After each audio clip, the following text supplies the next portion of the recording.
Voilà, bonjour à toutes et à tous. C'est un plaisir de vous retrouver nombreuses et nombreux pour cette édition, enfin, nouveau rendez-vous de Philo Aubin, dans le cadre duquel on a le plaisir d'accueillir Nicolas Framont. Salut Nicolas. Salut, merci de m'accueillir. Et cette discussion, ça se passe dans le cadre plus général et dans notre collaboration d'année en année qui se passe toujours hyper bien. On est toujours hyper content avec le FIFDH, puisqu'aujourd'hui, c'est aussi le dernier jour du FIFDH. Est-ce que tu veux dire un petit mot, je crois? Merci beaucoup, tu as dit à peu près tout ce que je voulais dire. Vraiment prêt. Ouais. Bonjour à toutes et à tous, merci beaucoup d'être ici avec nous pour la dernière journée du FIFDH, c'est notre 24e édition.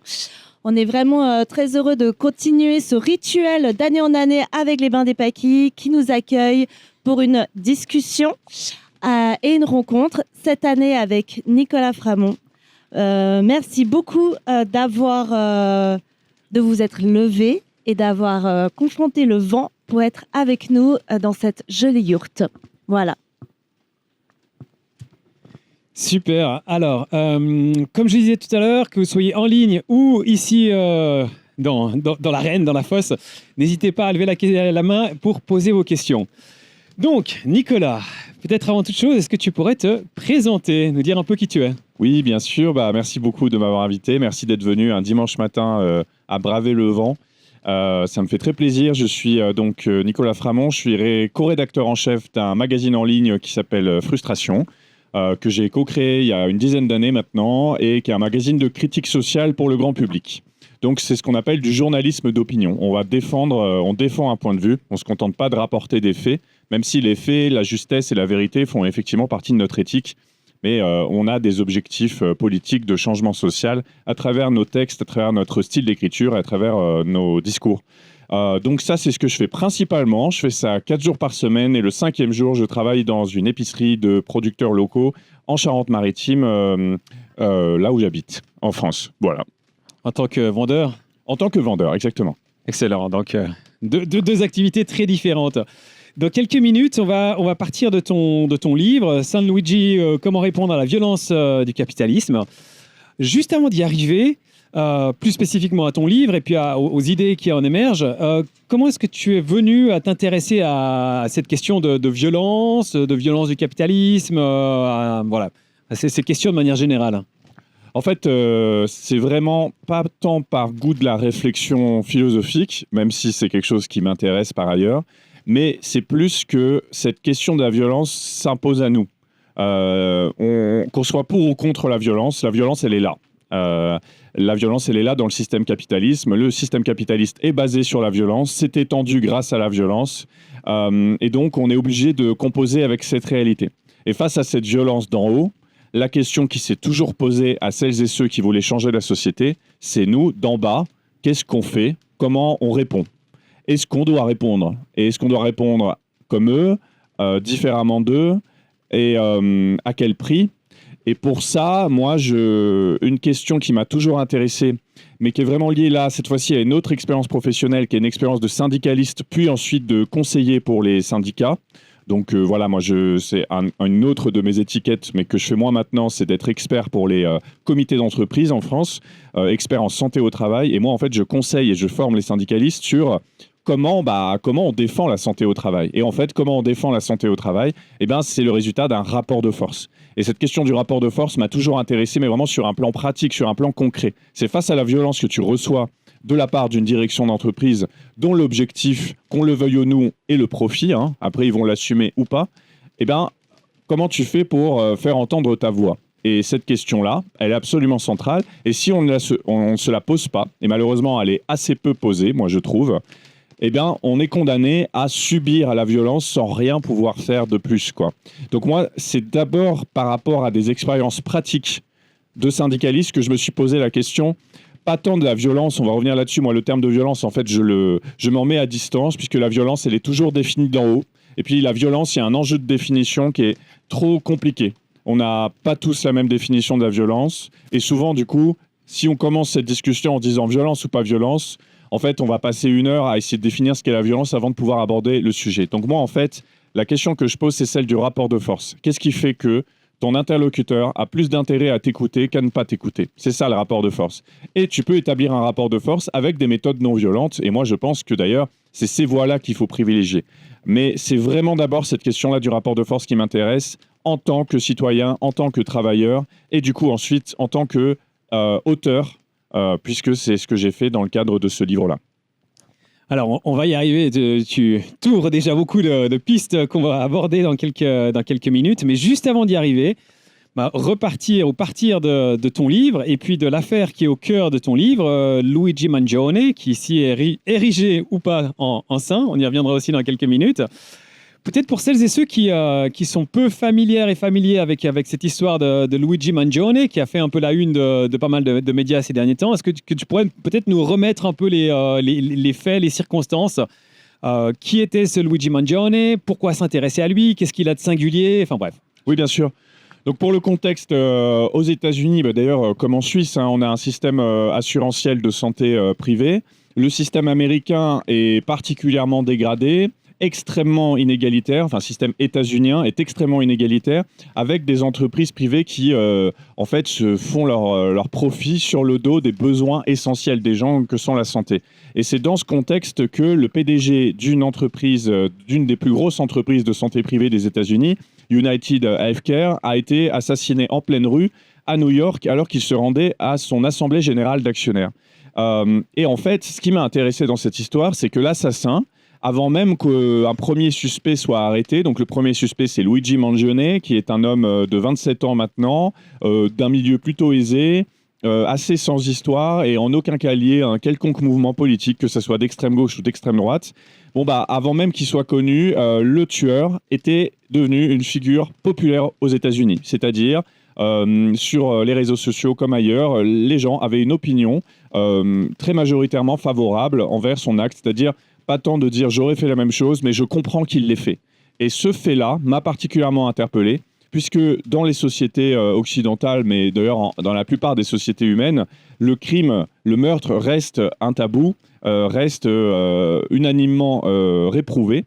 Et pourtant, dans ce contexte-là, il ne l'a pas été. Et pourquoi ? Parce qu'on est arrivé à un tel stade de violence du système capitaliste, et je trouve que cette compagnie United Healthcare était particulièrement violente puisqu'elle avait vraiment théorisé, ces cadres avaient vraiment théorisé le fait d'encourager la non-prise en charge de soins de leurs propres assurés pour pouvoir augmenter le profit. C'est le problème des assurances. C'est quand vous êtes une assurance, que ce soit en santé ou ailleurs, vous avez plutôt intérêt à ne pas trop prendre en charge les sinistres, les dommages que subissent vos assurés.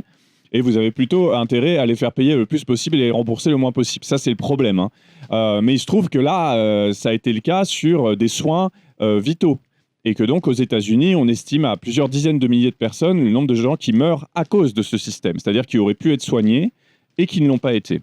Et donc, en fait, quelque part, il y a une tolérance, voire même une acceptation, voire même de l'estime envers un geste pourtant absolument violent, absolument brutal, en raison du système auquel il s'en prenait. Et ce fait-là, je me suis dit, là, on a franchi un cap, c'est-à-dire que le capitalisme est devenu tellement violent, la vie aux États-Unis, comme malheureusement ailleurs, est devenue tellement brutale que une brutalité en réponse ne semble finalement pas un acte si disproportionné que ça.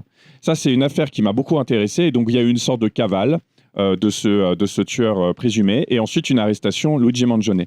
Et le fait que ce personnage soit complètement pas du tout lié à quelque courant politique que ce soit, je pense que ça a largement contribué à sa popularité, parce que du coup, ça a permis une identification. Et en fait, la figure de Luigi Mangione, c'est un peu une interrogation à la fois politique et à la fois intime de jusqu'où on va supporter cette violence et quels moyens doit-on mettre en place pour la contrer. Et moi, je pense que plus que résoudre le problème de comment répondre à la violence du capitalisme, en fait, l'affaire Luigi Mangione la pose. Mais c'est déjà un immense mérite. Et j'ai aussi l'impression, alors en ayant un peu suivi l'affaire de loin, mais aussi en lisant ton livre, qu'une des choses qui rentre pas tout à fait dans les cases habituelles, c'est que Luigi Mangione, en effet, comme tu le dis, c'est pas un extrême de gauche, un extrême de droite, qu'il est plutôt beau gosse, de plutôt bonne famille, de bonne éducation, en tout cas, il paraît bien, il a l'air de quelqu'un de très, très instruit aussi, très intellectuel. Et qu'en effet, il n'est pas dans ces cases habituelles de la personne violente, de la personne droguée, de la personne ci ou de la personne ça. Donc, celui qu'on n'arrive pas trop à poser comme d'habitude. Et que là, il y a peut-être aussi une forme d'incompréhension ou d'inhabitude par rapport aux formes de violence auxquelles on est confronté. On dit ah oui, il a fait ça parce que c'est un drogué ou ah oui parce que si. Alors ça, c'est vrai que c'est très important. D'ailleurs, c'est l'autrice Claire Touzard qui le montre bien dans son dernier livre qui s'appelle Folie et résistance.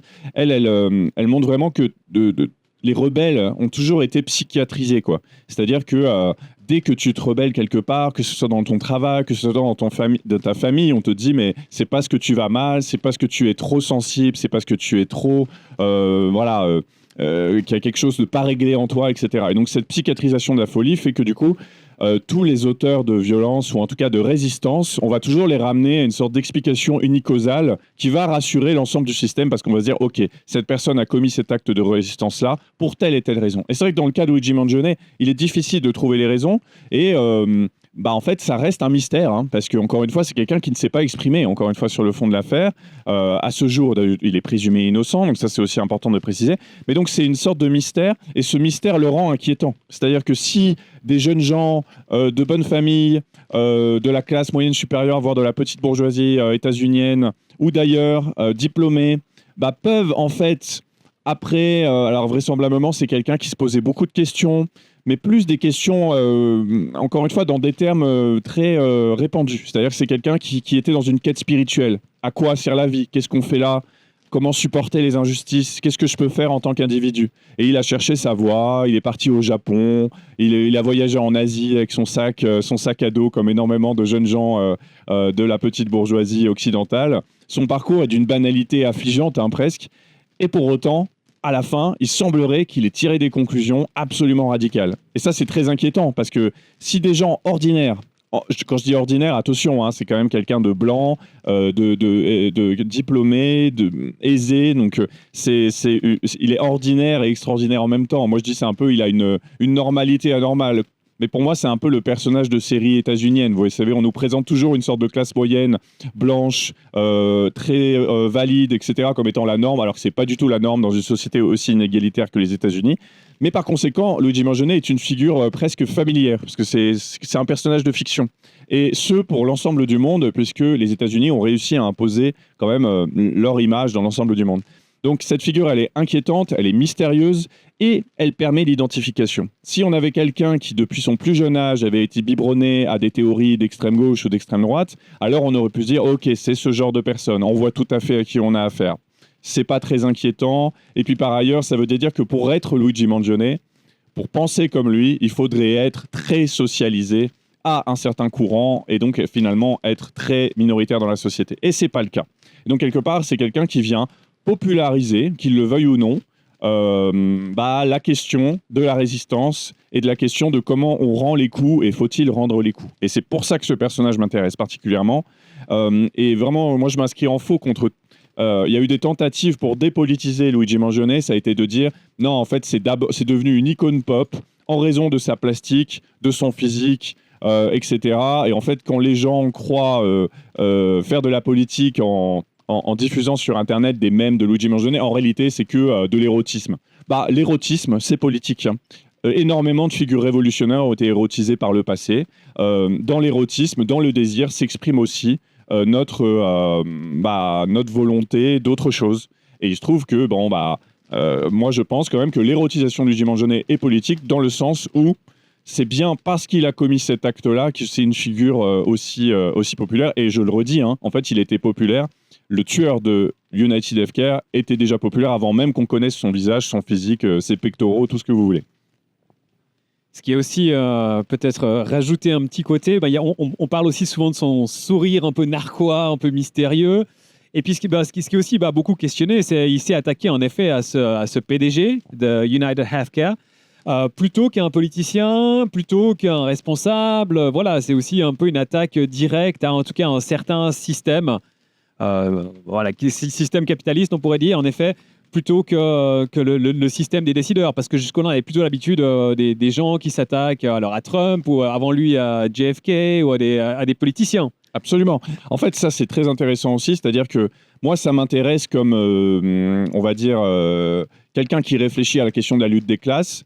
Moi, ce que je constate, c'est que la bourgeoisie, c'est une classe qui, à la fois, a une très forte conscience de classe, c'est-à-dire que la bourgeoisie sait qu'elle est la bourgeoisie, elle sait qu'elle domine, elle ne laisse rien au hasard, l'éducation des enfants, les lieux de vacances, la façon de s'habiller. C'est vraiment une classe qui pense tout en termes de classe.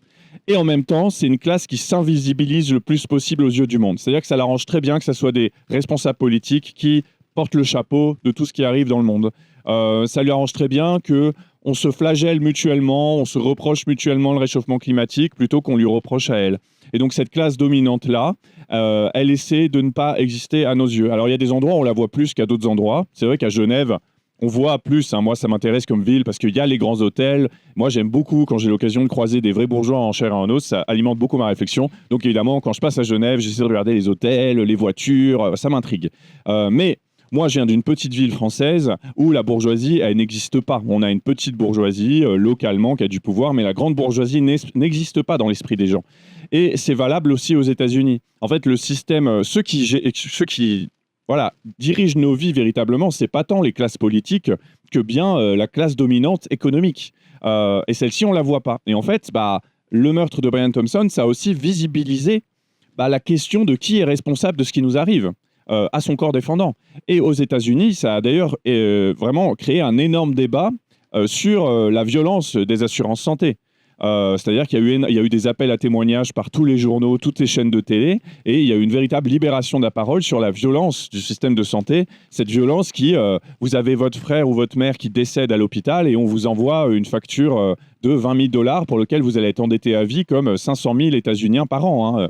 Donc, en fait, il y a un nom, il y a une adresse, il y a un visage qui a été mis par ce meurtre sur la violence du système. Et effectivement, Brian Thompson, la victime présumée de Luigi Mangione, c'est quelqu'un qui avait un rôle actif dans cette politique de non prise en charge des soins par United Healthcare. Et d'ailleurs, ils ne s'y sont pas trompés, puisqu'après son meurtre, pendant plusieurs mois, les assurances santé privées ont retiré de leur site internet la photo de leurs dirigeants, des membres de leur conseil d'administration et se sont mis à tenir leurs assemblées générales d'actionnaires en visio plutôt qu'en présentiel. Donc, ils ont très bien compris que ce meurtre les exposait. Et je pense non pas parce qu'ils avaient peur de se faire tous tuer, je pense pas d'ailleurs, il n'y a pas eu de réplique de cet événement. Par contre, c'est des gens, ils n'ont pas du tout envie qu'on parle d'eux et qu'on montre que derrière tous ces processus abstraits dont on nous parle en permanence, la croissance, les marchés financiers, la dette publique, en fait, il y a des gens. Il y a des gens qui décident, il y a des gens qui prennent des décisions, il y a des gens qui profitent et d'autres qui subissent. Et cette réalité-là, on en parle très peu. Ces visages-là, on les voit très peu. En France, on commence à les voir parce qu'ils sont tellement puissants, toute cette classe des grands PDG, etc., que maintenant, plutôt que de manipuler la classe politique comme ils l'ont fait pendant des décennies, ils se disent tiens, et si moi je devenais président ? Maintenant, c'est ça la réflexion qu'ils ont. Clairement, c'est plutôt que d'avoir des Sarkozy, d'avoir des Macron, ils se disent autant qu'on fasse le boulot directement nous-mêmes. C'est le cas aussi aux États-Unis. Quelqu'un comme Elon Musk, c'est quelqu'un qui est devenu ministre pendant un temps quand même. Alors ça n'a pas duré. Mais vous voyez, maintenant, je pense qu'on les voit davantage, mais pendant très longtemps, on ne les voyait pas et ça les arrangeait bien. Et d'ailleurs, à mon avis, ils ne devraient pas s'exposer autant parce que du coup, ils font le travail de pédagogie pour nous. Ils mettent en scène la lutte des classes mieux que je peux le faire dans un livre. N'hésitez pas, si vous avez des questions, interagissez, intervenez. Moi, je continue entre-temps. On va revenir un petit peu sur cette question de violence. Tu as commencé aussi dans ton introduction, voilà, c'est vrai que tu as commencé à esquisser un peu toute la réflexion autour de la violence. Alors, on ne va pas non plus aller trop loin dans cette discussion, parce que comme tu l'as dit, on pourrait y passer toute la journée. Mais finalement, c'est vrai qu'on a une vision assez habituelle de la violence comme quelque chose, une violence physique tout d'abord, une violence psychologique avec notamment le harcèlement. Donc, c'est souvent de la violence directe. Mais ici, on ne parle pas tout à fait de ça, en tout cas pas de violence directe, mais plutôt de violence structurelle ou de violence indirecte. Est-ce que tu pourrais nous dire en quoi est-ce que cette forme de violence est différente ? Elle n'est pas forcément nouvelle, parce que ça fait longtemps déjà, au temps de la royauté, et même avant, on avait déjà des formes de violence structurelle. Donc en quoi est-ce que c'est différent ? En quoi est-ce que ça a évolué ? Il y a une spécificité de la violence du capitalisme, je trouve, c'est son caractère indirect, dilué et déresponsabilisé. Le meurtre, dans une société, vous tuez quelqu'un, on a un système judiciaire, on a un système médiatique qui est là pour le traiter comme tel, qui identifie la violence et qui la nomme. Et puis ensuite, vous avez tout un tas de violences et de meurtres qui passent complètement sous les radars. Je pense que un des exemples, alors, que j'aborde pas directement dans le livre, mais qui me frappe en ce moment évidemment, c'est la perception de la violence guerrière, de la violence militaire. On voit très bien que selon le pays qui est attaqué, la violence et le meurtre ne vont pas du tout être qualifiés de la même façon. Voilà. En Palestine, on a un génocide. Ce génocide n'est pas décrit comme un génocide par la plupart des médias européens. Et les morts palestiniennes ne sont pas du tout décrites de la même façon, et ça fait des décennies que ça dure, que les morts israéliennes, par exemple. En fait, l'empathie, elle va être sélective. Et la qualification de meurtre, la qualification de crime de guerre, elle va aussi être sélective. Il y a eu des tentatives via le droit international pour mettre tout le monde à égalité, pour dire non, une vie est une vie. Mais en fait, ça ne fonctionne pas. À l'heure actuelle, à l'heure des impérialismes, à l'heure des fascismes, le discours qui s'impose, c'est non, une vie n'est pas égale à une vie. Il y a des meurtres qui sont plus graves que d'autres. Et donc, les bombardements de Téhéran, par exemple, n'ont aucune importance parce que ce sont des méchants. Voilà, c'est ça le narratif médiatique à l'heure actuelle. Et on ne devrait pas diriger notre empathie vers les enfants qui meurent. Je prends les enfants parce que moi, ça me semble fou de voir à quel point on peut... À la limite, je me dis, bon, admettons, vous justifiez le meurtre d'adultes en disant ils ont choisi leurs dirigeants, mais que faites-vous du meurtre des enfants ? On a quand même un système médiatique, un système politique qui a une tolérance forte sur les meurtres des enfants non occidentaux, globalement. Ça, c'est un exemple parmi d'autres. Et cette violence, vous voyez bien qu'elle est euphémisée sur les termes médiatiques. Les bombardements ne vont pas être qualifiés pareil. On va parler de frappe, voire même on va parler de frappe préventive, terme toujours très, très intriguant, de frappe chirurgicale. Donc il y a tout un vocabulaire pour minimiser la violence guerrière de l'OTAN, par exemple. C'est très clair. Et puis ensuite, il y a la violence du capitalisme. La violence du capitalisme, pour moi, elle commence même à la racine même du système. Le capitalisme, c'est un système basé sur la division entre le travail et le capital. C'est un système où celles et ceux qui travaillent ne sont pas les mêmes que celles et ceux qui possèdent, et celles et ceux qui possèdent ont le pouvoir sur celles et ceux qui travaillent. Et ceux qui travaillent se font voler une partie du fruit de leur travail, voilà ce qu'on appelle l'exploitation, pour augmenter le taux de profit, pour augmenter les rémunérations des dirigeants, etc. Ça, c'est une première violence. Ensuite, il y a le fait que l'exploitation au travail vise en permanence à augmenter la productivité et donc génère de la souffrance psychologique, de la souffrance physique. En France, c'est 700 morts par an, tout de même. Et ces 700 morts, c'est des morts acceptables, par exemple.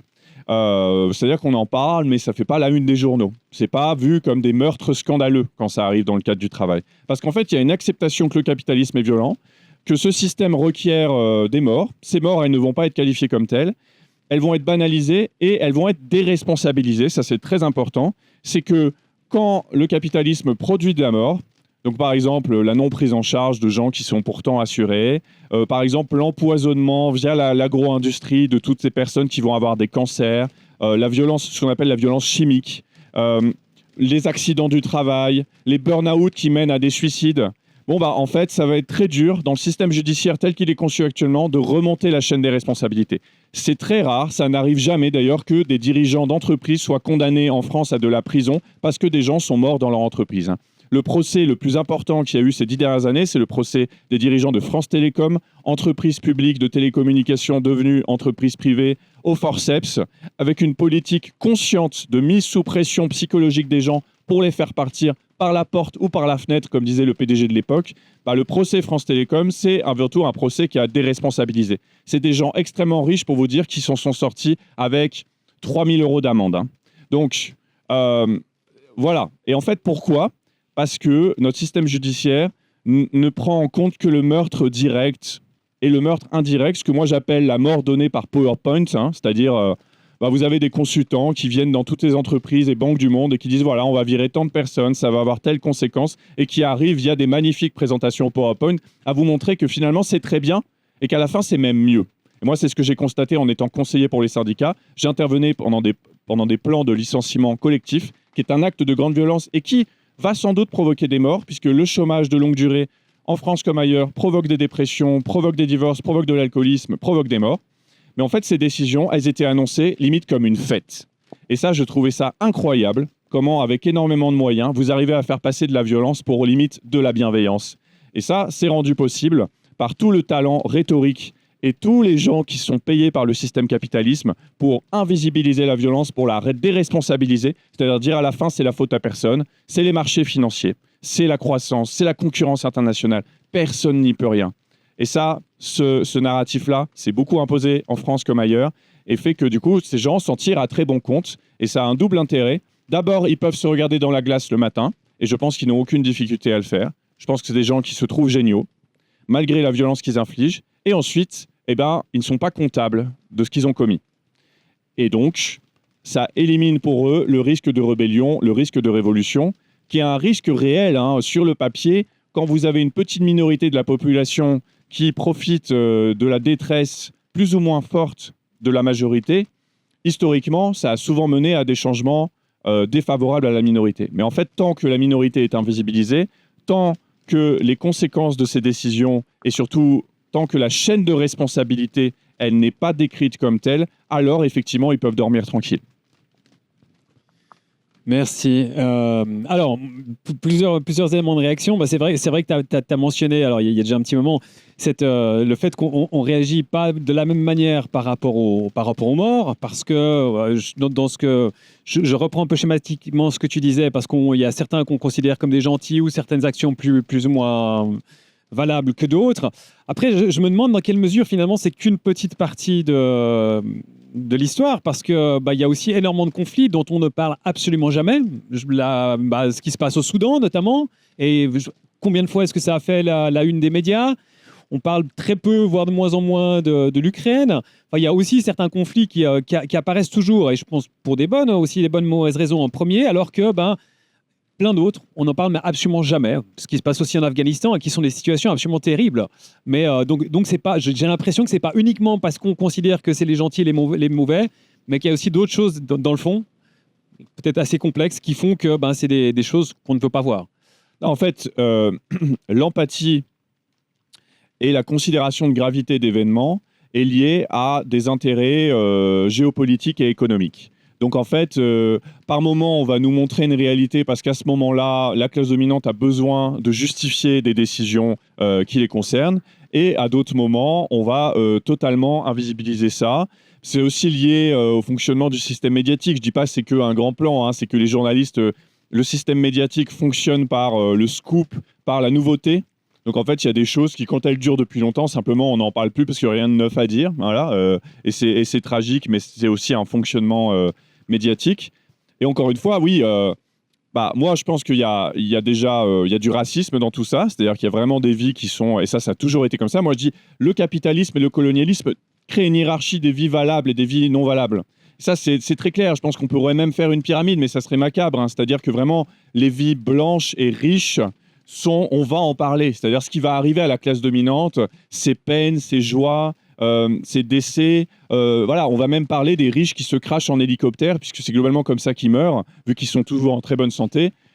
Ils vont mourir en hélicoptère, ils vont mourir en jet privé, souvent parce que leur sentiment de toute puissance fait qu'ils demandent à atterrir alors même que les conditions ne sont pas bonnes pour atterrir. Je caricature, mais il y a eu plusieurs faits comme ça.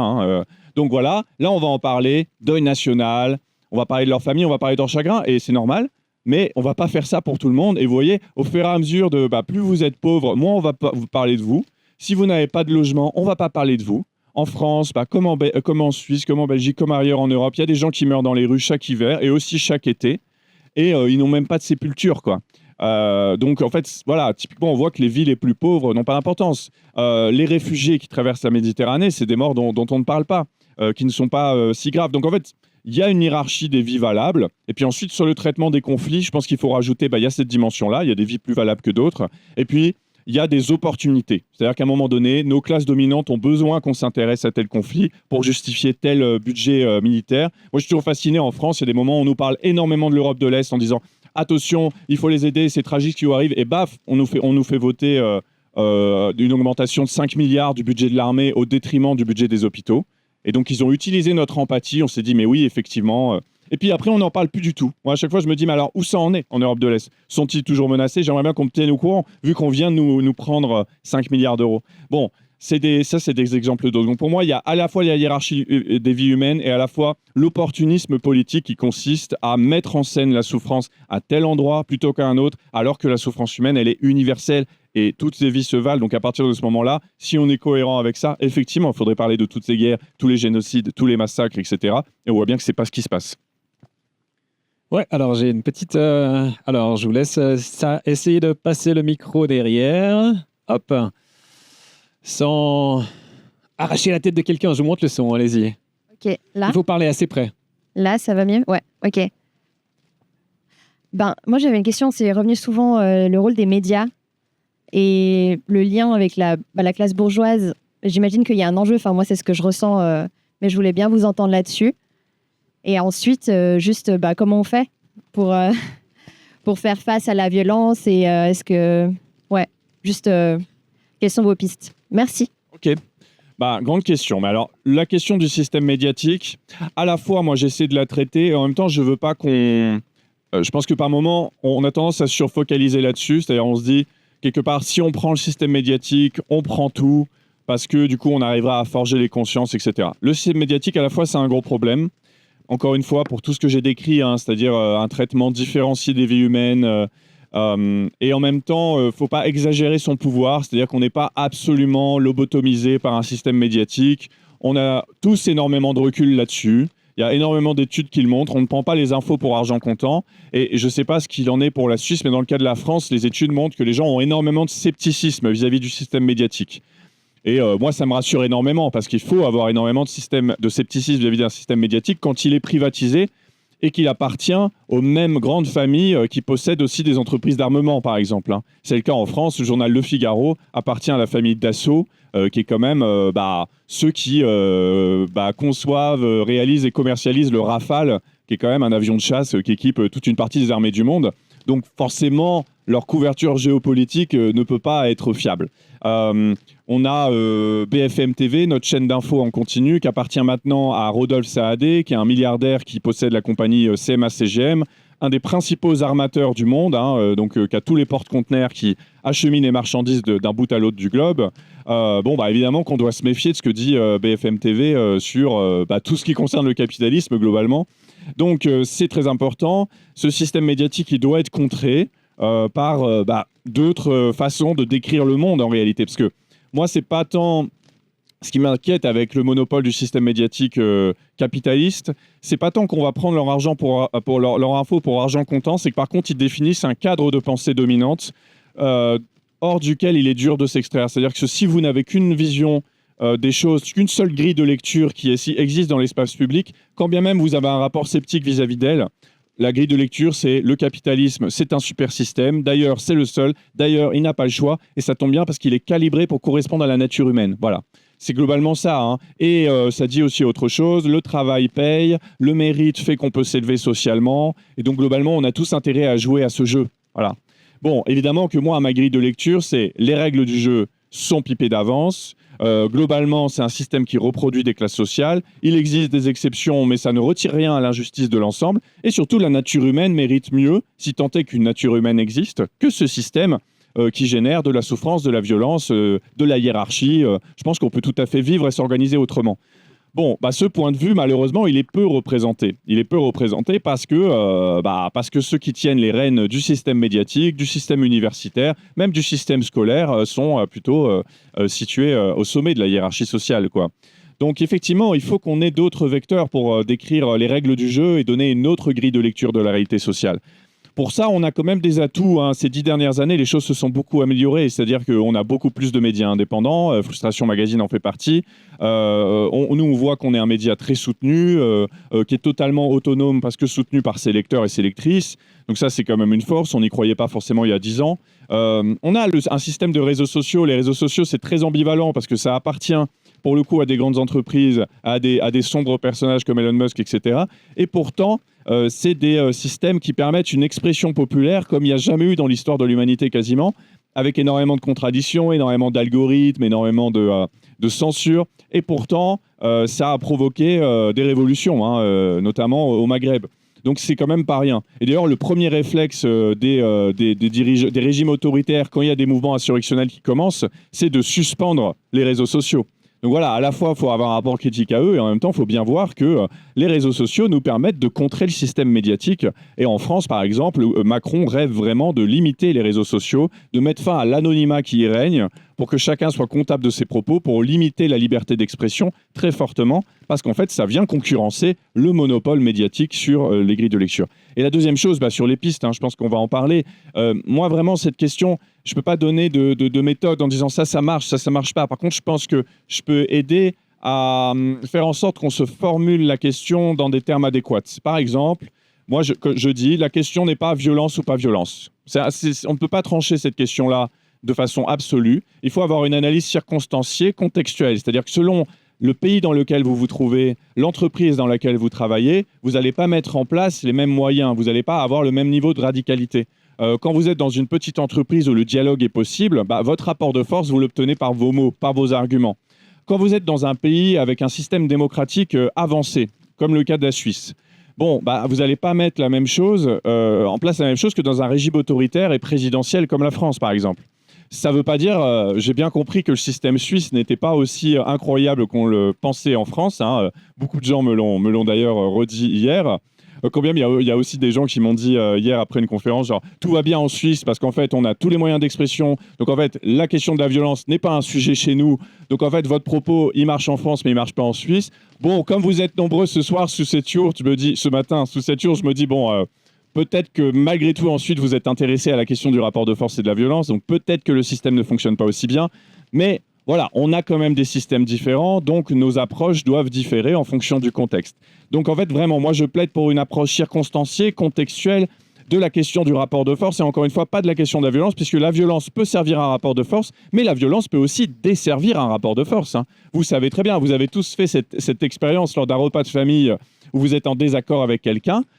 Attaquer cette personne frontalement devant tout le monde et l'humilier en race campagne ne va pas vous aider. Vous allez déployer une violence qui va se retourner contre vous, qui va décrédibiliser votre message. On en a tous fait l'expérience. C'est une expérience à la fois injuste, frustrante, et en même temps qui nécessite d'être plus malin. Peut-être qu'il fallait s'y prendre autrement. Voilà, c'est ça la question du rapport de force. C'est pas violence ou pas violence, c'est qu'est-ce que je mets en œuvre pour que mon interlocuteur prenne en compte mon point de vue et surtout se range à mon point de vue dans le cas de la bourgeoisie. Parce qu'en fait, moi, que la bourgeoisie s'intéresse à nos vies, ça ne m'intéresse pas trop. Par contre, qu'elle se plie à nos revendications, ça m'intéresse. Et pour ça, et moi, ce que je conseille toujours aux syndicalistes que je forme, je leur dis, à qui avez-vous affaire ? Alors, on va commencer par là, notre formation. À qui vous affaire ? Qui sont vos dirigeants ? Quels sont leurs intérêts ? Vous êtes dans le système associatif, ok, peut-être que ce qui leur tient à cœur, c'est leur image, parce qu'ils ont besoin de donateurs. Donc, vous allez attaquer leur image, ou en tout cas, vous allez menacer d'attaquer leur image. Si vous êtes dans l'industrie, ce qu'ils ont peur, c'est que la production s'interrompe et qu'ils aient des retards de livraison. Bon, là, ça va être la grève, clairement. Voilà.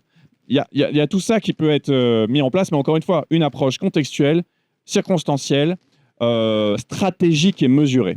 Voilà. Et donc, je ne vais pas vous dire à la fin, il faut péter des câbles partout, il faut foutre le feu. Parfois, foutre le feu, ça fonctionne. Parfois, ça produit l'effet inverse. Voilà. Ouais, alors je vous transmets le micro. Vas-y, passe seulement. Voilà, boum. Chose vous faire travailler. Merci. Ouais, c'est juste, il faut parler assez près. Merci beaucoup pour ces propos. Moi, je voulais vous demander, en fait, on a parlé des personnes assez pas dans le cycle politique, par exemple comme Luigi Mangione, qui n'est pas une personne qui s'est présentée politiquement, qui n'a pas été justement biberonné avec des idées. Et en fait, est-ce que les partis, le système de partis que l'on a actuellement dans le monde, enfin même en Europe principalement, après les systèmes autoritaires, c'est pas le cas, est-ce que justement c'est plutôt des victimes du système capitaliste ou c'est eux qui instaurent ce système? Honnêtement aussi, on voit que ça limite notre cadre de pensée. Donc on a toujours cette binarité droite-gauche, opposition, qui pourtant nous dessert. Donc est-ce que c'est des victimes ou est-ce que c'est plutôt ça qui a aussi formé le système capitaliste? Oui. C'est une question qui m'intéresse beaucoup. Moi, le premier livre que j'ai écrit et publié, c'était sur la question de l'abstention électorale. C'est-à-dire qu'en France, énormément de gens, de plus en plus, ne vont pas voter. Parce que nous, on est vraiment dans un système partisan, voire même c'est plus des personnes que des partis. Donc en fait, nous, on est vraiment dans un système de délégation de souveraineté à tout niveau. Jamais nous pouvons nous exprimer. Pour vous dire, le dernier référendum qu'on a eu en France, il date de 2005. Et c'est un référendum où nous avons dit non. À 56%, nous avons dit non aux nouvelles institutions européennes, c'est-à-dire à la fuite en avant pour l'Union européenne. Et un an après, notre Parlement a dit oui. Donc, c'est dire comment on s'intéresse à notre avis en France, mais il y a énormément d'autres pays où c'est le cas. Donc, en fait, nous, en ce qui nous concerne, nous, ça fonctionne vraiment par délégation de souveraineté et le système des partis joue un rôle. C'est-à-dire qu'on sous-traite notre souveraineté à des institutions que sont les partis politiques. On le sous-traite aussi à l'échelle du travail à des institutions que sont les syndicats. Et donc, en fait, on fonctionne en tant que citoyen dans cette sous-traitance permanente en disant « vous allez faire le travail pour moi ». Et c'est ça qu'ils nous vendent. Et eux, ils nous disent « faites-moi confiance, je suis quelqu'un de bien, regardez-moi, etc. » Moi, c'est vraiment quelque chose qui me fascine de plus en plus. Là, aujourd'hui, il y a des élections municipales en France. Moi, je suis toujours fasciné par la pauvreté des affiches et des tracts, quoi. Globalement, leurs affiches, c'est « votez pour moi parce que je suis sympa », quoi. Et moi, je dis « c'est une insulte à mon intelligence. Comment je pourrais donner ma confiance à quelqu'un qui porte des cravates aussi moches, quoi. » Voilà, moi, c'est vraiment... et qui a des costumes. Enfin voilà, la classe politique française ne s'habille plus comme le reste de la population. C'est dire comment ils se sont autonomisés. C'est les seuls qui portent encore des cravates, alors que même dans les entreprises les plus capitalistes, les gens ne portent plus de cravates. Donc voilà, c'est un exemple. Et pour moi, la cravate dit quelque chose de regardez, je suis quelqu'un de sérieux, je suis un politicien, vous pouvez me faire confiance. Et puis la preuve on a, c'est qu'on peut jamais leur faire confiance parce qu'à la fin, ils feront bien ce qu'ils veulent. Donc le système des partis, évidemment, contribue. C'est pas tant qu'ils en sont victimes. Alors eux, ils vont dire qu'ils en sont victimes, y compris les partis de gauche, dire c'est très dur pour nous. On perd de plus en plus d'adhérents. Alors ça, c'est très vrai en France. Il n'y a peu du tout de militants. Mais c'est de leur faute. C'est-à-dire qu'effectivement, le système partisan, c'est un système qui collabore pleinement avec les règles du jeu capitaliste et qui ont un rapport critique très... qui ont très peu de rapport critique à ça. Et ça, je pense que c'est un problème. C'est aussi le problème au niveau des institutions syndicales. Là, c'est très clair. Le patronat français a vraiment mis en œuvre depuis les années 80 une stratégie d'intégration du syndicalisme dans son univers par ce qu'ils appellent le dialogue social. Donc c'est vraiment, on tape sur l'épaule, on se tutoie entre patrons et syndicalistes, on vous enferme des heures en réunion, on vous coupe du terrain, parce que ça, c'est des gens qui vont être de moins en moins présents dans la population générale. Et ensuite, on vous récompense. Voilà. Globalement, c'est ce qui se passe beaucoup. Et donc, ça fait que le syndicalisme français est très, très critiqué et les gens ressentent énormément de défiance à son égard. Et donc, c'est compliqué. Typiquement, dans ma position, à la fois, je dois dire aux gens, se syndiquer, c'est bien parce que ça change quelque chose, c'est vrai. Et en même temps, il faut avoir une grosse défiance et un gros rapport critique aux institutions syndicales et aux partis politiques, quoi. C'est-à-dire, à la fois, dans le feu de l'action, on ne peut pas vraiment faire sans. Ça serait irresponsable de ma part de dire n'y allez pas, ne votez pas, etc., etc. Et en même temps, il est temps que ça change. Parce que clairement, on n'avance à rien. Donc, j'essaie de tenir ces deux positions et je pense que ça passe vraiment par une récupération de notre souveraineté, quoi. C'est-à-dire, il ne faut pas confier à d'autres le soin d'agir et de changer la société pour nous. Il faut le faire nous-mêmes à notre échelle. Et moi, voilà, je prône vraiment un engagement politique bricolé, quoi. C'est pas aller dans tel parti, prendre votre carte et distribuer des tracts que personne ne lira. C'est concrètement, dans votre vie quotidienne, instaurer un rapport de force là où vous instaurez un rapport de force avec votre propriétaire dans votre immeuble, instaurer un rapport de force avec votre patron, instaurer un rapport de force avec les autorités locales quand elles font des choses que vous ne voulez pas faire. Voilà, là, je crois qu'on est dans un lieu qui existe grâce à un rapport de force associatif. Et c'est des gens qui n'ont pas attendu que d'autres le fassent pour eux, quoi. Et ça, je pense que tous les changements sociaux positifs sont toujours passés par des gens qui n'ont pas attendu. Et vraiment, quand vous regardez les grandes étapes, les grands changements sociaux en France comme ailleurs, en fait, les institutions ont plutôt freiné à chaque fois, hein. Le Front populaire en 1936 qui a créé les congés payés en France, les partis, le gouvernement du Front populaire disait attention, attention, et c'est parce que les gens ont occupé leurs usines en masse, etc., qu'il y a eu les congés payés. La révolution avortée de mai 1968, tous les syndicats et le Parti communiste disaient attention, attention, faut plutôt calmer le jeu, etc., etc. En fait, leur rôle dans l'histoire a quand même été celui-là. Il y a peu d'exceptions à cette règle, et je pense que c'est pour ça qu'il faut avoir un rapport très critique tout en ayant un rapport pragmatique à ça, c'est-à-dire quand il y a des partis qui vous défendent mieux que d'autres, oui, je comprends que vous votiez pour eux, que vous les défendiez, il n'y a aucun problème avec ça, mais sur le plus long terme, il va falloir réfléchir à un changement de notre rapport à la politique. Et moi, je prône vraiment, nous par exemple, à Frustration, ce qu'on prône, c'est vraiment de décentrer la politique des élections, quoi. On nous a vraiment fait croire que c'était voter la politique, ça se résumait à ça. Mais on ne peut pas voir comme ça. Il y a plein de régimes autoritaires où les gens votent aussi. En Russie, les gens votent aussi. Pour autant, est-ce qu'on le voit bien? Est-ce qu'ils ont une souveraineté quelconque? Absolument pas. Et en France, c'est de plus en plus le cas. C'est-à-dire qu'on a un système électoral qui est configuré avec des tas de fausses alternatives. On nous dit c'est soit ça, vous devez choisir. Où s'exerce notre souveraineté? J'aimerais bien le savoir. Voilà. Alors on vous transmet le micro. Merci pour l'aide. Moi, j'ai Allez-y. moi, j'ai une question. Vous avez parlé de la violence du capitalisme envers les humains, mais est-ce que vous ne pensez pas qu'il y a un continuum de cette violence aussi envers la nature, Oui. notamment par l'extraction minière, etc. Enfin, tout. Oui, je pense que le renouveau de l'anticapitalisme ces 10 dernières années, c'est bien l'intégration. Enfin, moi, je pense d'ailleurs que beaucoup de gens actuellement viennent à la critique du capitalisme par l'écologie. C'est-à-dire qu'il y a une destruction d'écosystèmes qui évidemment crée aussi la destruction de nos conditions de vie, mais qui, on le voit bien, détruit des espèces, détruit des arbres, etc. Que oui, il y a un continuum de plus en plus. Par exemple, la réflexion s'oriente sur la violence envers les humains et la violence envers les animaux. C'est net d'ailleurs, une chose qui m'avait frappé, une autrice belge que j'adore, Adeline Dieudonné, elle m'avait dit, parce que dans un de ses livres ça apparaissait que les violences des hommes envers les femmes, dans les familles où il y a des chiens par exemple, souvent la violence commence à s'exercer sur le chien, avec des coups de pied, avec des brimades, etc. etc. Donc oui, il y a un continuum de violence. Bon, moi en tant qu'humaniste, je fais une frontière malgré tout, etc. Mais je comprends tout à fait que la violence systémique envers les animaux, par exemple, qui est enfin abordée, et évidemment envers la nature, soit une des modalités de violence du capitalisme. Le capitalisme, encore une fois, c'est un système malheureusement, et ça il faut vraiment le capter, même s'ils disent toujours l'inverse, n'est conçu qu'autour de la recherche de profit et qu'autour de l'accumulation. Donc à ce moment-là, ce système est intrinsèquement violent. Il ne peut pas produire autre chose de la violence. Et c'est intéressant parce qu'il y a eu une phase, ces 10 dernières années, où le capitalisme a tenté, les dirigeants du capitalisme ont tenté de mettre en scène une certaine vertu, une certaine responsabilité écologique, sociale, etc. En fait, du greenwashing. L'entreprise Total en France, qui est spécialisée dans l'extraction de pétrole partout dans le monde, s'est mis à s'appeler Total Énergie au pluriel, pour dire qu'ils étaient ouverts à d'autres solutions. Et vous voyez, ce qui est intéressant, c'est que cette fenêtre de 10 ans est en train de se refermer. Maintenant, on a un capitalisme autoritaire qui dit, bon, écoutez, on a fait tous vos trucs, woke, inclusif, etc. Là, maintenant, c'est bon. On a compris avec Trump et tous les dirigeants qui lui emboîtent le pas qu'on a droit d'assumer d'être des enfoirés, et on va le faire clairement. Et j'ai envie de dire, tant mieux à la limite, parce que franchement, au moins les choses sont plus claires, et au moins vous montrez votre vrai visage à la population. Et donc oui, ce visage de l'accumulation, de la recherche du profit par la violence s'exerce. C'est une violence qui s'exerce envers tout le monde, y compris la nature, et la prise de conscience, elle vient de là aussi, quoi. Allez-y. N'hésitez pas, le micro est là.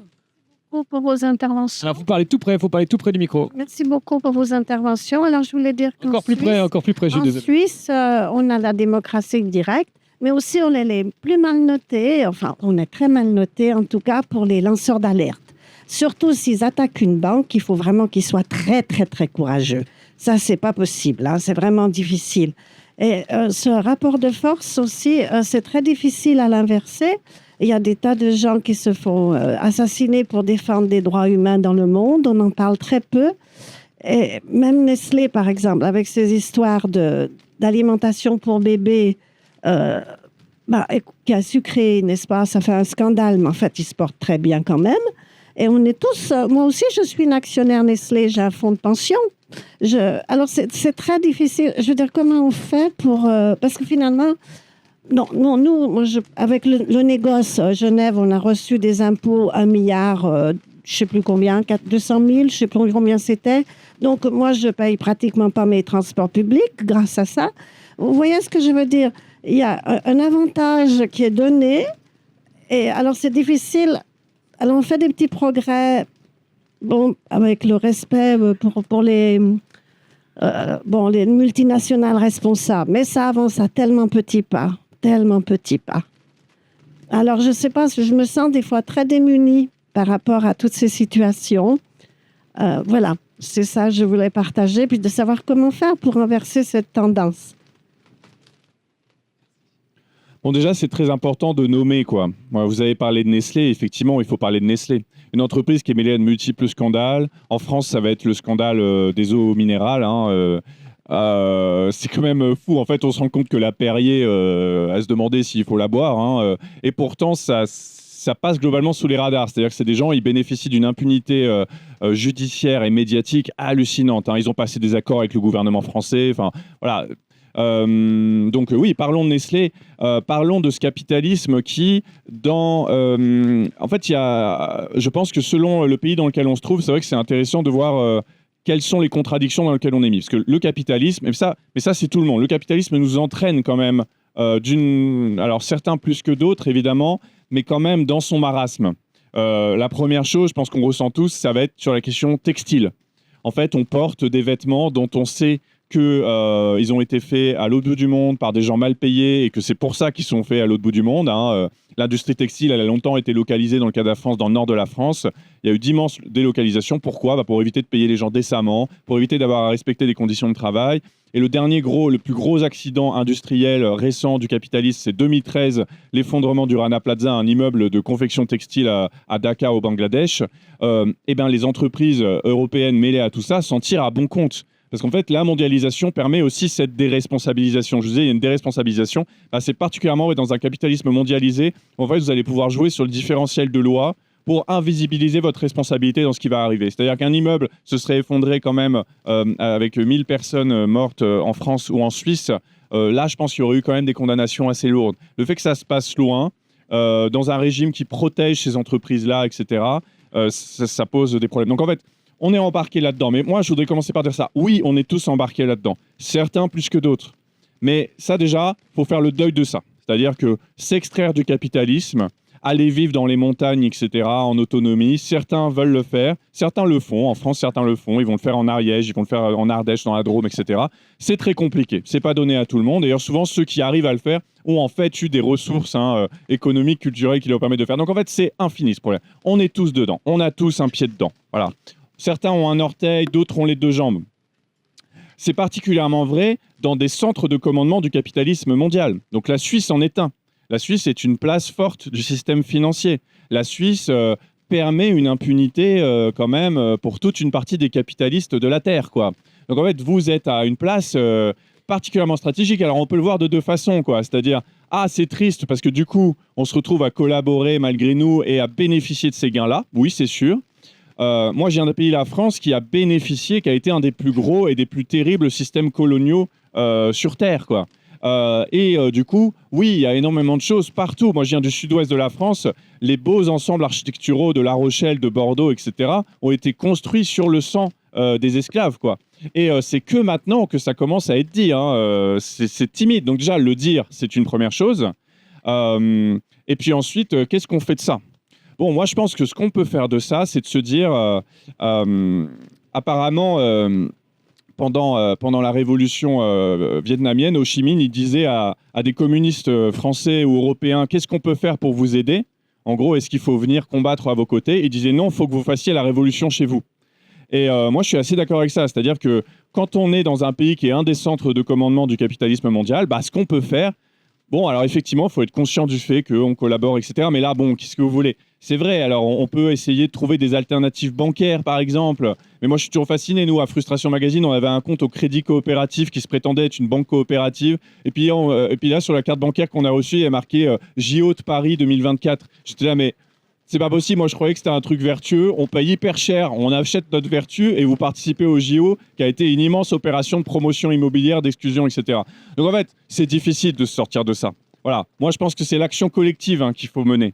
C'est-à-dire, on collabore à ça individuellement, on n'arrivera pas individuellement à s'en extraire. Par contre, on peut tout faire en sorte, et on a une sorte de responsabilité si on veut racheter notre faute, entre guillemets. Mais moi, de toute façon, je ne pense pas qu'il faut penser en termes de faute. Encore une fois, on n'a pas le choix, on est né là, vous êtes né en Suisse, je suis né en France. Bon, par contre, voilà, maintenant, c'est qu'est-ce qu'on fait de ça et comment on fait en sorte... Voilà. Donc, par exemple, changer la Suisse a un enjeu et aurait des répercussions pour l'ensemble du globe, quoi. Protéger les lanceurs d'alerte, exposer Nestlé, exposer UBS. Voilà, ça, c'est des choses que vous pouvez faire à votre échelle. Tout comme nous, à notre échelle, on va exposer Total, on va exposer CMA-CGM, parce que c'est aussi des entreprises qui provoquent des dégâts dans le reste du monde, notamment en Afrique. Donc en fait, voilà, on a sans doute cette responsabilité-là, mais pour ce qui est de notre participation, on peut essayer de participer le moins possible. On peut essayer de j'ai un collègue à frustration, il dit bon, l'enjeu sur nos choix professionnels, c'est pas tant de faire des trucs vertueux parce qu'on est sous le capitalisme, c'est compliqué. Il a dit par contre, c'est essayer de ne pas nuire. Voilà, voilà, c'est ça mon niveau. J'essaie de ne pas nuire. Et puis j'essaie de faire des choses bien, en sachant les limites. Mais je sais que ces choses bien, elles arriveront par un engagement collectif et pas par des petits gestes chacun dans notre coin. Ça, c'est ce qu'ils nous ont mis dans la tête, pour le coup, parce que ça les arrange bien, parce que ça crée de l'impuissance, ça crée de la culpabilité, et ils adorent la culpabilité. Ils préfèrent qu'on culpabilise chacun dans notre coin, qu'on aille se parler les uns avec les autres et qu'on décide de mettre leur système à terre, c'est évident. Donc sortir de notre culpabilité, ce qui ne veut pas dire s'extraire de nos responsabilités et prendre acte de ces responsabilités de citoyens vivant dans tel ou tel pays, dans telle ou telle ville, et exposer, montrer, voilà. C'est ce que je crois qu'il faut faire. Je pense que quand on vit dans une ville comme Genève, peut-être que ce qu'on peut apporter au reste du monde, c'est de montrer, de pointer du doigt, de regarder, voilà, dans telle rue, il y a telle banque, c'est ça qu'ils sont en train de faire actuellement, et voilà ce qu'on va faire. Et là, vous pouvez, je sais pas, balancer de la soupe sur leur porte. Voilà, bah vous avez voilà, vous avez la police qui vient, mais ça, pas de problème, hein, on pourra en reparler. Alors, je vous passe le micro. Hop, madame. Alors, juste une seconde, il faut parler comme d'habitude assez près du micro. Ouais. Super, Vous m'entendez là comme ça? on Ouais. vous entend bien. J'entends bien vos propositions. Récupérer notre souveraineté, mais si c'est pour faire du name and shame, à mon avis, ça suffit pas. Ça a déjà été fait largement et ça mène pas très loin. Est-ce que vous auriez une opinion sur ce que je crois être une alternative au capitalisme, qui est la notion des communs? Si on réveillait cette conscience dans la tête des gens que le monde nous appartient à tous et qu'on est tous en même temps responsables de sa gestion et de son maintien, mais comment faire? Est-ce que vous avez, est-ce qu'on peut vous entendre là-dessus, sur les communs? Oui, bien sûr. C'est très intéressant. Merci beaucoup. Bon, déjà, oui, moi, je prône pas le name and shame. Je dis cibler. C'est-à-dire, moi, je dis déjà, parlons-en et ensuite, agissons. C'est marrant parce qu'effectivement, pendant les débuts du macronisme, qui a participé un peu à cette opération de rebranding du capitalisme, ils ont dit on va faire du name and shame sur les entreprises où il y a trop d'inégalités entre les femmes et les hommes. Et en fait, c'était des indicateurs que les entreprises étaient censées publier une fois tous les 2 ans pour qu'on puisse dire « Ah, la honte !» Bon, ça sert à rien. D'ailleurs, ils n'ont pas publié les fameux indicateurs. Donc, non, moi, je ne crois pas du tout à ça. Je pense que moi, c'est vraiment pas pour donner honte, parce qu'en fait, c'est des gens, ils n'ont pas honte de toute façon. Hein. Non, c'est pour cibler et pour mettre sous pression et créer le rapport de force adéquat. Reste à choisir lequel en fonction de nos moyens, en fonction de la répression, etc. Évidemment, je ne peux pas entrer dans les détails pour des raisons évidentes puisqu'on est filmé. Mais ensuite, la question des communs, c'est intéressant. Cette histoire de commun, pour ceux qui ne connaissent pas cette notion, il y a quelque chose d'historique qui s'est passé dans le développement du capitalisme. On connaît certaines grandes étapes du capitalisme, notamment la colonisation de l'Amérique, le commerce triangulaire qui a permis à toute une partie de la bourgeoisie, notamment française, notamment britannique, de s'enrichir pour ensuite surplanter l'aristocratie. Mais il y a aussi quelque chose qui est important, c'est un processus qu'on a appelé l'enclosure, qui a eu lieu notamment au Royaume-Uni, mais aussi en France. Ça a été que, voilà, en gros, toute une partie de la nature et des ressources collectives dans les villages étaient mises en commun. Donc le pâturage, les forêts où on pouvait aller chercher du bois, etc. Et ça, c'était pendant des siècles et des siècles. C'est-à-dire qu'en fait, il y avait une gestion collective de bon sens qui semblait naturelle de toute une partie des espaces. Et ensuite, la bourgeoisie naissante et toute une partie de l'aristocratie ont dit non, on va privatiser. Maintenant, il y aura des droits d'accès à tout. Des terres qui n'appartiennent à personne, c'est complètement contre nature, on va mettre fin à ça. Donc en fait, nous, maintenant, on vit dans un monde où effectivement, des terres qui n'appartiennent à personne, il y en a peu. Elles peuvent appartenir au public via des parcs naturels, des parcs nationaux, etc. Mais en fait, c'est très rare. Et l'idée des communs, en tout cas, moi, tel que je le comprends, c'est de mettre fin à la propriété partout où c'est possible, quoi. Et donc, de réinstaurer une façon collective de gérer nos ressources et d'en bénéficier. Et je pense que, oui, il faut le faire dès que c'est possible. Je pense que c'est une façon de penser le fait qu'on pourrait vivre différemment selon d'autres paradigmes qui ne soient pas celui de l'enrichissement, de la propriété, de l'accaparement. Moi, ça, j'y crois beaucoup. Je pense que dès qu'on peut faire vivre des espaces comme ça, moi, c'est à la fois, je pense pas que le changement viendra que de petites initiatives, et en même temps, je pense que ces petites initiatives mettent en scène l'idée que l'humanité peut être employée à autre chose que ce à quoi on l'emploie actuellement. Et ça, c'est quelque chose qui me tient beaucoup à cœur. Dès qu'on peut montrer qu'on peut travailler sans chef, sans stress, sans se hurler dessus, ce que nous, on essaie de faire à Frustration Magazine, par exemple, parce que nous, on a un fonctionnement autogestionnaire. En fait, moi, faire cette autogestion, c'est à la fois un acte pour nous, et puis c'est aussi la démonstration qu'il est possible de faire du bon travail sans chef, sans pression, sans horaire à rallonge. Et que le travail, c'est pas que quelque chose qui doit être une souffrance. Voilà.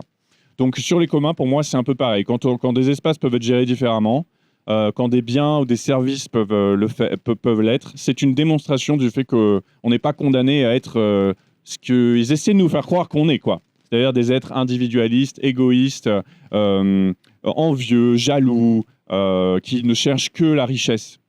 Je pense pas du tout qu'on cherche que la richesse, hein, vraiment. En fait, au quotidien, on voit que des gens vont faire des choix qui vont contredire leur intérêt économique à court terme. Hein. Quand on tombe amoureux, on fait des absurdités économiques.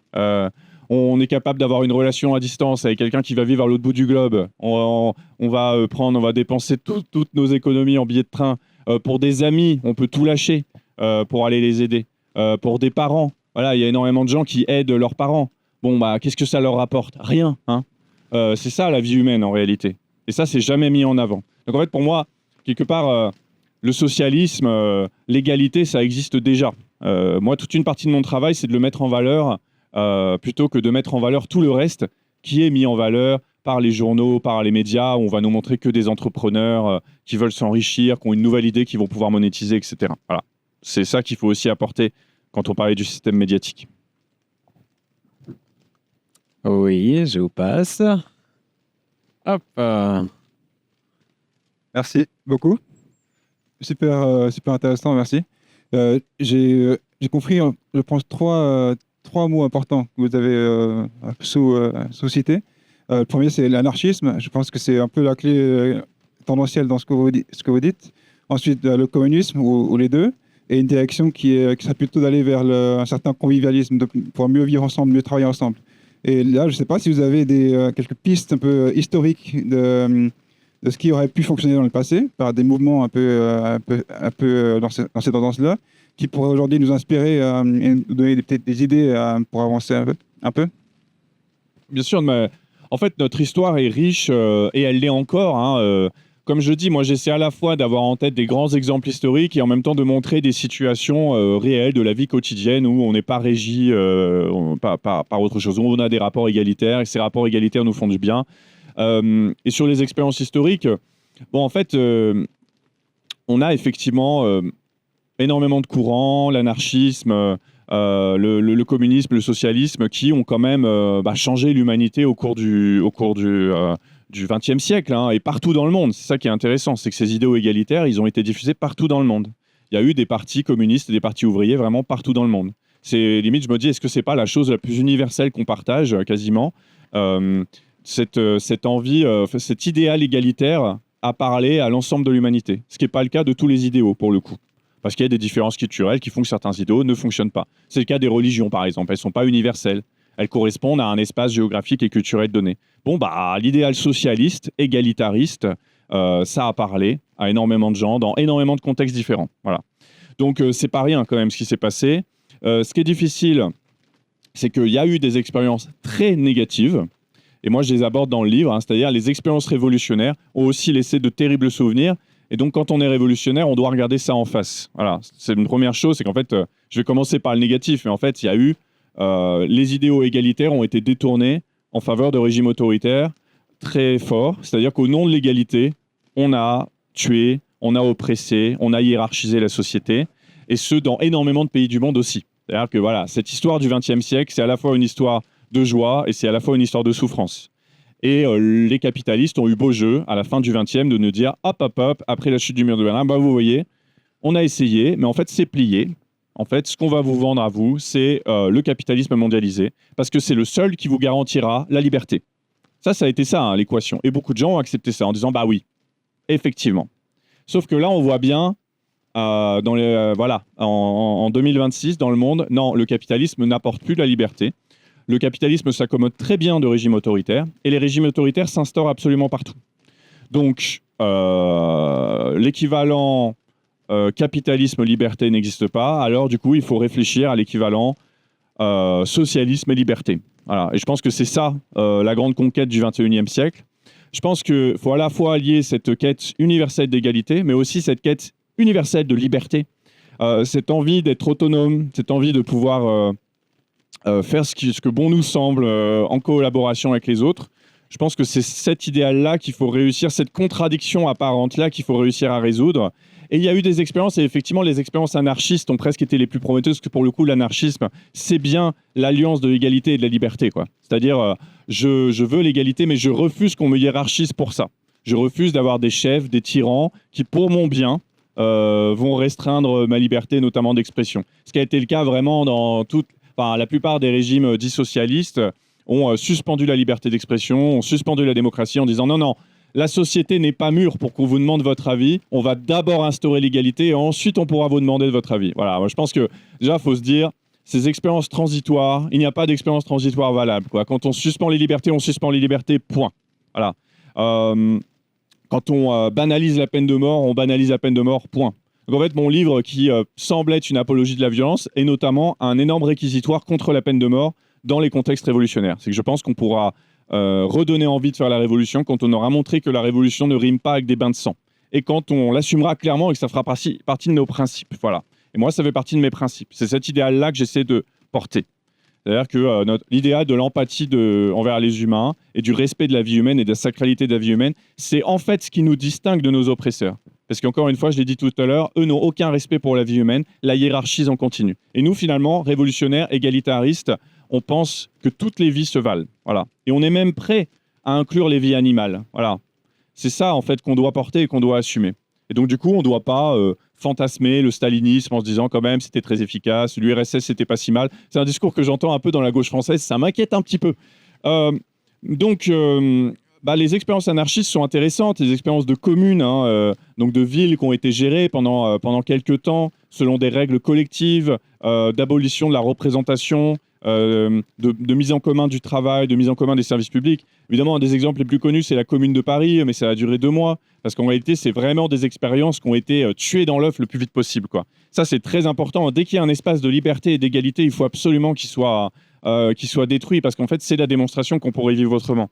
Donc, il y a eu ça, il y a eu la Commune de Turin en Italie, en Suisse aussi, il y a eu une forte tradition anarchiste. Donc c'est intéressant. Moi, j'aime bien ce travail historique parce qu'en réalité, cette mémoire-là, elle est toujours systématiquement effacée des manuels scolaires, des histoires officielles, quoi. Il y a toujours une reconstitution d'histoire officielle.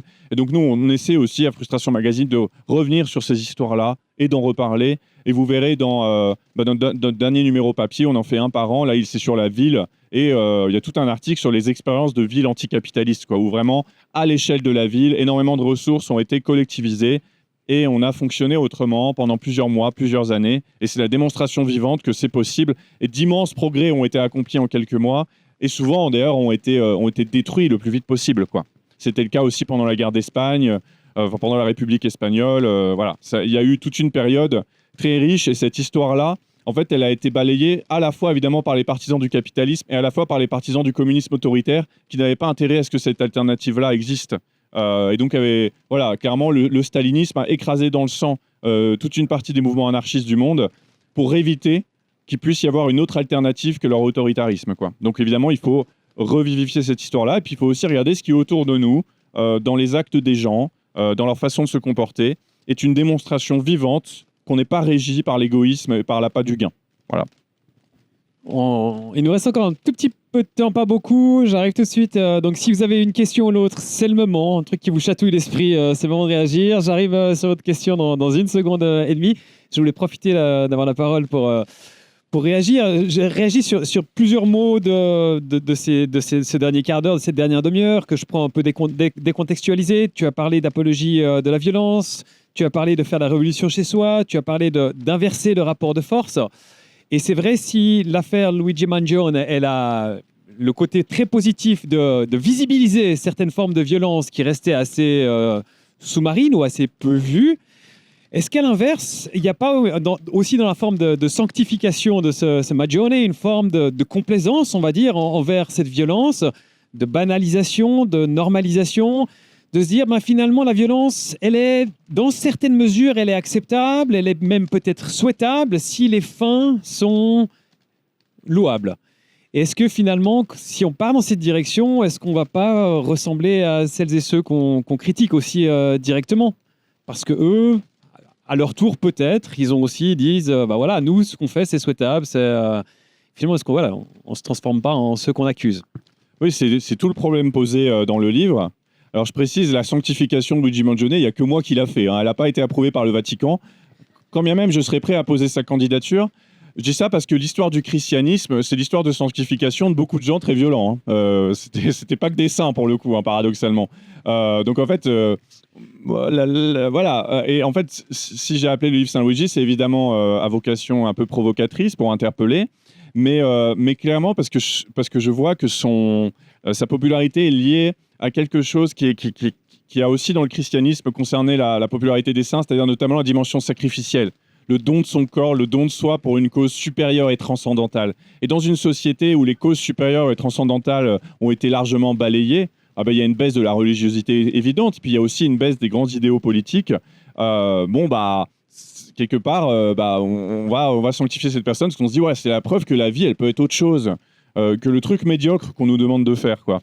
Mais évidemment, l'affaire Luigi Mangione pose les questions, quoi. C'est-à-dire, le meurtre est-il acceptable? Moi, ma réponse, c'est non. Le meurtre peut-il nous transformer? La violence qu'on exerce peut-elle nous transformer? La réponse est absolument oui. C'est-à-dire, moi, j'appelle à une éthique de la violence, une éthique du rapport de force, c'est-à-dire, quand on se pose la question de quel rapport de force, il faut aussi se poser la question de qu'est-ce qu'on va exercer sur l'autre et qu'est-ce qu'on va exercer sur soi. Moi, je raconte souvent ces expériences dans ma vie syndicale, dans ma vie militante, où tu te transformes en policier de la lutte. Donc, par exemple, une des expériences que j'ai bien connues, c'est les blocages de routes. Tu bloques des routes pour bloquer la production. Et moi, j'ai vu des gens où rien que le fait d'être en position d'autorité les rendait secs, cassants, humiliants, avec des automobilistes, par exemple, qui étaient en colère parce qu'ils avaient des raisons légitimes de l'être, parce qu'ils allaient être inquiétés pour plein de raisons, notamment professionnelles. Bon, moi, j'appelle à une éthique de la violence, c'est-à-dire non, nous, on ne doit pas reproduire la violence de la police, on ne doit pas prendre les gens de haut, on ne doit pas les humilier, on ne doit pas les refaire vivre ce que le capitalisme leur fait vivre déjà. Et donc, ça impose effectivement dans sa façon d'être, même dans sa façon de parler, même dans sa façon d'écrire. Et moi, c'est une quête personnelle que j'essaie d'avoir, c'est-à-dire à la fois, j'ai envie de préconiser des trucs, j'ai envie de pousser à l'action, et en même temps, j'ai pas envie d'être un donneur de leçons, j'ai pas envie d'être quelqu'un de brutal dans mon expression, d'humiliant scolairement, parce qu'il y a aussi ça dans le monde de la gauche intellectuelle. C'est vraiment les sachants de la lutte qui vont s'adresser aux néophytes, aux idiots, aux aliénés du capitalisme. Voilà, vraiment, c'est quelque chose que je rejette, qui m'a toujours particulièrement gonflé personnellement, et qu'à frustration, on essaie vraiment de se mettre à distance, quoi. C'est-à-dire à la fois, on veut prôner une certaine radicalité, en même temps, on veut le faire sans reconduire de la violence de classe, quoi. Parce qu'il y a la violence de classe. Et puis, il y a la violence patriarcale, qui a été quand même très présente aussi dans le mouvement ouvrier, dans le mouvement révolutionnaire, quoi. C'est dans un de mes livres précédents, je parle d'une séquence que vous pourrez voir qui s'appelle le retour des usines, la reprise du travail aux usines Wonder. C'est une séquence que je trouve qui parle aussi de la question des partis et des syndicats. Vous verrez ça, vous pourrez trouver ça sur YouTube. Ça a été filmé pendant la fin des grèves en 1968. Et vous avez une jeune ouvrière qui dit, voilà, et ça vient du fond du cœur, elle dit non, moi je veux pas y retourner. Elle dit je veux pas retourner dans cette tôle, quoi. Je veux pas retourner là, c'est sale, c'est horrible, etc. Et en fait, il y a deux syndicalistes, des hommes, qui lui disent de façon très condescendante « Mais si, c'est bien, faut y retourner, on a obtenu des choses quand même, etc. » Et qui, eux, entérinent la défaite, parce qu'en fait, ça a été une défaite. Il y a deux violences là-dedans. Hein. Il y a la violence des sachants. On voit que c'est des syndicalistes, ils sont un peu mieux habillés, mine de rien, ils ont des grands airs. C'est une violence de classe, puis c'est une violence patriarcale. C'est vraiment cette jeune ouvrière qui parle avec ses tripes. Eux, ils vont parler avec leur raison. Et ils vont lui expliquer qu'en fait, elle ne devrait pas être mécontente et qu'elle devrait presque être contente de retourner dans cette tôle, comme elle dit. Et cette séquence, je m'en souviens toujours, parce que c'est une séquence forte de ce que c'est ce que peut être la violence militante. Et là, effectivement, voilà. Alors là, c'est pas du meurtre ou quoi, mais parfois, sous prétexte ou parce que la cause que tu défends te semble inestimable, tu es prêt toi-même à réinfliger de la violence. Et si nous, on réinflige de la violence, on montre que finalement, la violence de classe, la violence patriarcale sera toujours là. Et moi, je veux contribuer à l'idée qu'elle peut disparaître. Donc, j'essaie de ne pas la reconduire.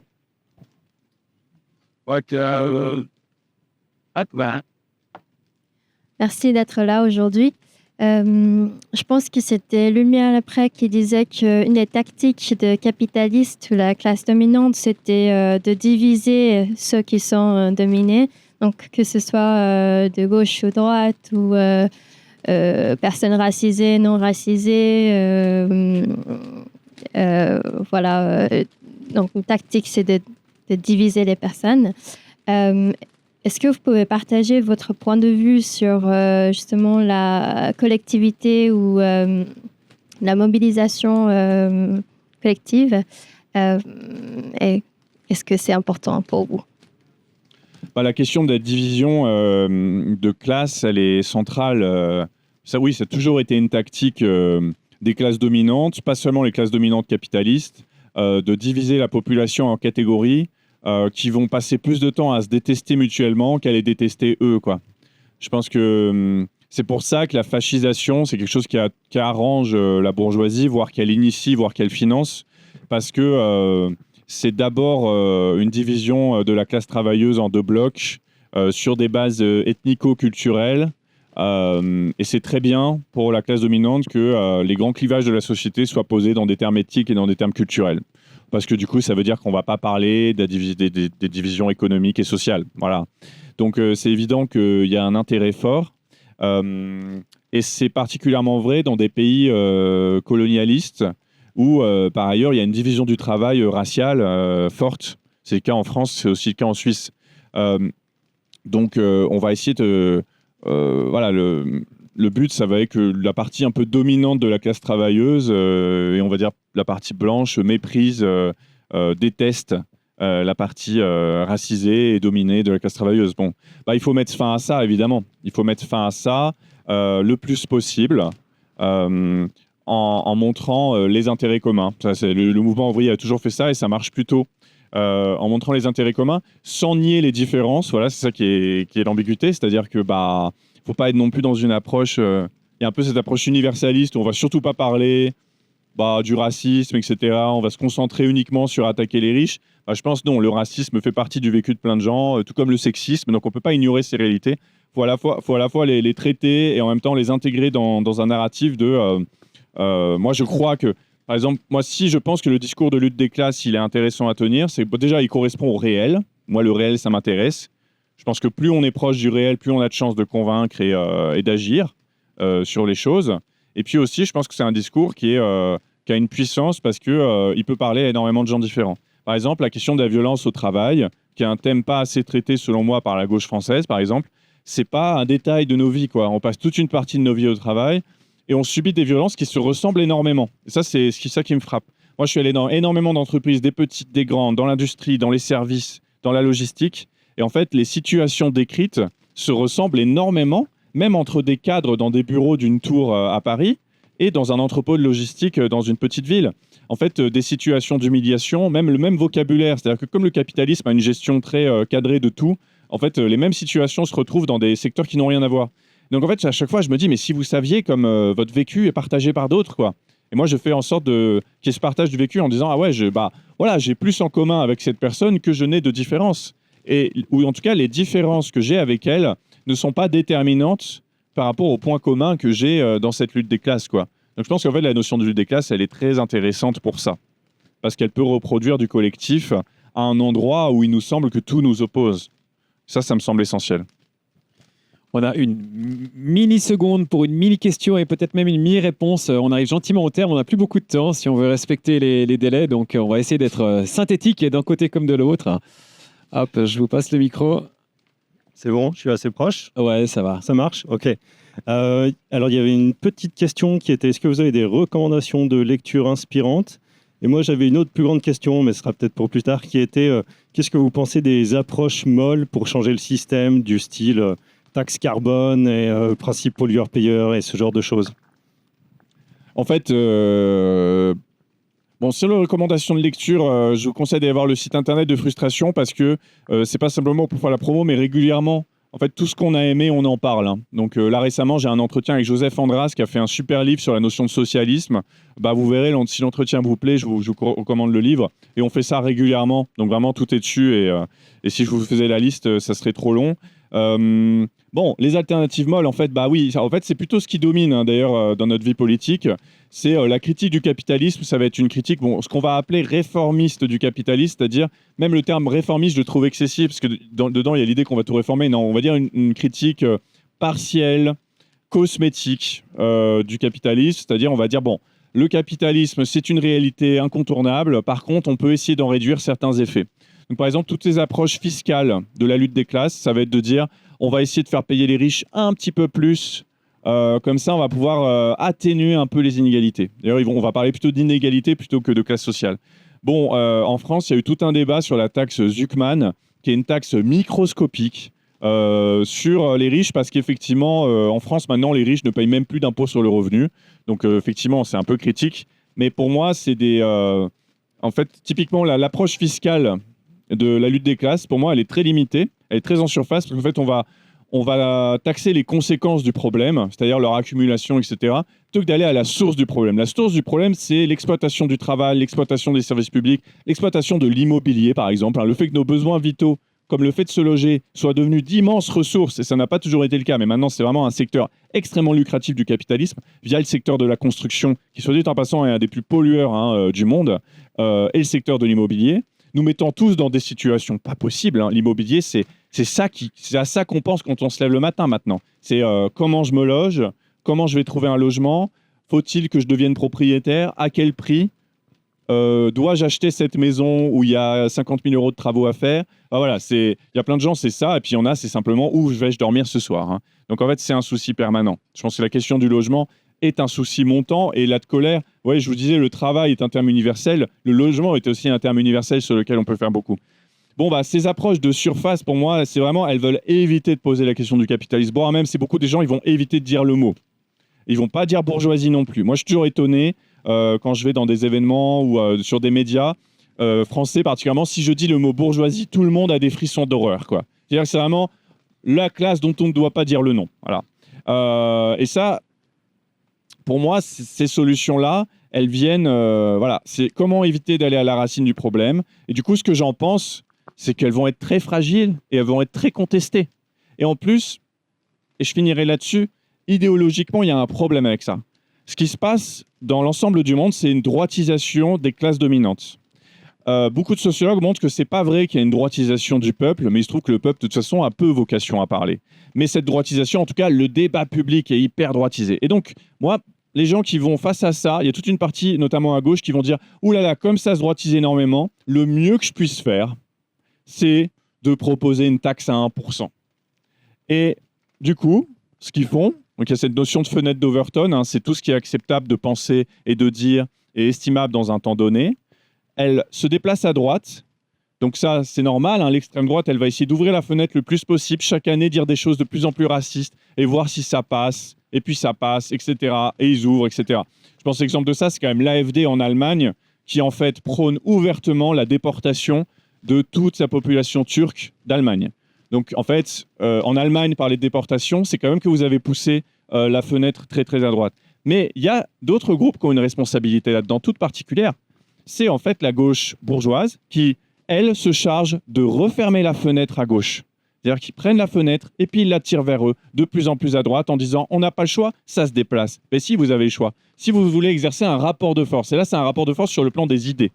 Le rapport de force sur le plan des idées, c'est quelqu'un me dit, et ça, moi je fais partie d'un groupe de lutte contre l'extrême droite dans ma ville, et on avait eu un débat intéressant comme ça, on simulait des débats, des discussions. Quelqu'un qui nous dit « il faut déporter », enfin, il faut, en France, on va dire, il faut expulser, etc.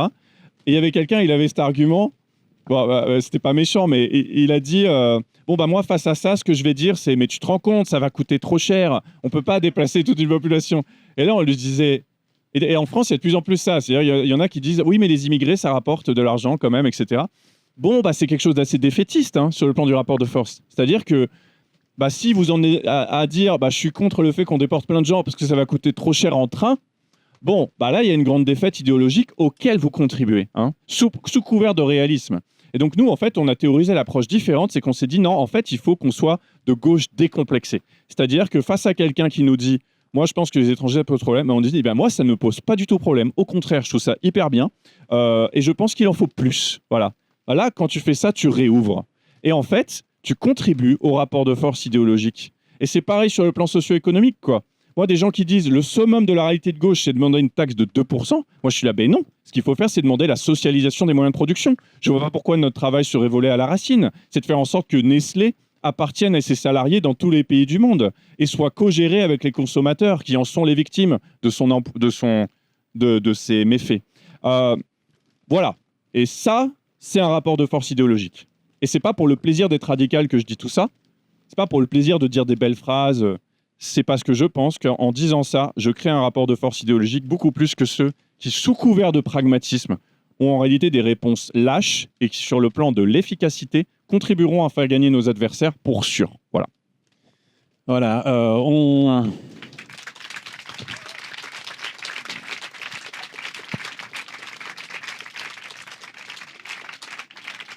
Je crois savoir que tu vas devoir filer dans quelques minutes, donc le temps est compté.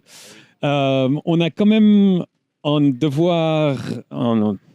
étape qu'on ne peut pas passer. On a l'habitude de terminer ces entretiens de philo au bain avec une question très narcissique qu'on pose à tous nos invités. Pour toi, Nicolas, c'est quoi les bains des paquis? J'étais préparé, alors j'ai eu le temps d'y réfléchir, je vous précise. Je vais quand même essayer d'avoir l'air hyper spontané. Non, moi, ce qui m'a vraiment marqué, c'est que c'est un endroit où les gens se baignent en mars avec un vent glacial. Et je dois dire que ça m'a fasciné. Et si j'avais 1 heure de plus ici, je l'aurais fait. Très bien. La prochaine fois, tu prendras ton maillot, tu viendras en été. Absolument. En tout cas, un grand merci à toi, Nicolas, pour être venu à Philo au bain dans le cadre de ces entretiens qu'on a. Un grand merci aussi à vous, cher public, d'avoir participé, d'avoir été si nombreux et nombreuses présents. Un grand merci aussi au FIFDH pour cette chouette collaboration qui, on l'espère, va continuer dans les prochaines années. Je continue les merci. Merci aussi à Jeff, tout au fond, notre magicien du son et de l'image, qui prend toujours des magnifiques images. Vous pouvez retrouver cette discussion plus tard sur le site du FIFDH, sur le site des bains, sur les réseaux aussi. Du côté des bains, on continue avec le prochain entretien de Philo au bain dans 2 semaines. On passe dans un sujet complètement différent. C'est le 28 avril à 14h. On va s'intéresser, dans le cadre du festival Histoire-Cité, aux sciences, savoirs et mystères autour du corps animal, avec Virginie Favre, qui est une soignante un peu particulière pour les animaux. Trop bien. Voilà. Donc ça a lieu dans 2 semaines. Avant que vous filiez, si ça vous intéresse, vous êtes un peu frustré, vous avez encore un petit peu faim, on a une collaboration avec la librairie Le Temps d'un Livre et on vend quelques livres. Alors, on touche 0 francs du côté des bains dessus. On fait juste, on transmet, on fait l'intermédiaire. Donc, si vous voulez, j'ai quelques copies de ce livre, ici. Voilà. Ah oui. Merci à toutes et à tous. Un bon dimanche avec ou sans vent. Merci tout le monde.